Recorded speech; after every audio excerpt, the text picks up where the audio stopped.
I'm Alessandra Barrett, Senior Content Editor for JOC. I'm at our 2018 TPM conference with Noel Hacegaba, Chief Commercial and Operations Officer for the Port of Long Beach. Great to see you again, Noel. Likewise, Alessandra. You are speaking on a panel on Wednesday looking at the picture, the whole picture of technology. So the GE portal and just other platforms. What are your thoughts about where that's going to go in the next year? Technology has, for the better part of the last 3 decades, been an enabler. We've seen it applied in other different industries with volumes surging, with ships getting bigger, and footprint not necessarily growing commensurate with volumes. It's imperative that we in the industry start using technology, leveraging its advantages so that we can be smarter, more efficient, and move more cargo reliably, faster, and safely. What do you see as the biggest challenges to implementing kind of the next step? A lot of it has to do with the adoption of the actual technology. We know that technology has proven itself in other industries, in other contexts. To a certain extent, a lot of it relies on an acceptance, a broad-based acceptance by the industry and the port ecosystem to ensure that technologies are introduced, they're well tested, and if they prove their worth, that they're applied. I can tell you that here in the Port of Long Beach, we're at a point where we see a lot of value in a lot of these emerging technologies. One, as an example, Alessandra, is at ITS PRG, predictive availability.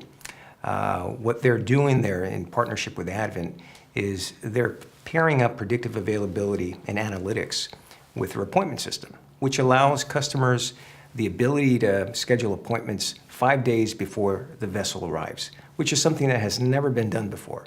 This is something that will not only speed up operations, it will give truckers and the shippers more predictability, more flexibility, while also giving the terminals the advantage of knowing in advance what equipment they'll need, how much labor they have to hire, and in the end, everybody wins. And it moves the container through the terminal a lot more quickly.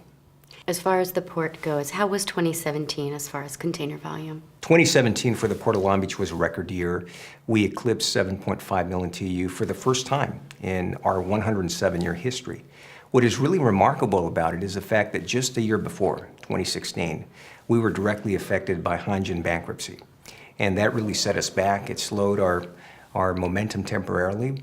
But the fact that we've been able to come back in 2017 to the extent that we have shows our resiliency as a port, but more importantly, it shows that our partners stepped up, our terminal operators, the shipping lines, and the shippers who expressed confidence in our gateway. So we're very pleased. Year over year, that represented about an 11.4% growth for us, and we're looking forward to continuing that momentum into the coming year. What are your expectations for 2018 volumes? So far, 2018 has been strong. January has been our best January on record. February is looking very solid. We think that as we look ahead, we look at the alliances and the fact that they're optimizing their networks. We look at the global economy. The fundamentals are healthy. For the first time in decades, the world's largest economies have grown. And we do see a lot of upside. We see a lot of potential. Unemployment is down. The U.S. tax reform has some potential advantages both on the import and export side. So we're feeling optimistic, yet there are some potential headwinds that we're tracking very closely. And for that reason, we're projecting a conservative 3% year-over-year increase, which will put us in calendar year 2018 at about 7.7 million TEU, which again would set another record for the Port of Long Beach. Great speaking with you. My pleasure. I've been speaking with Noel Hacegaba, Chief Commercial and Operations Officer for the Port of Long Beach.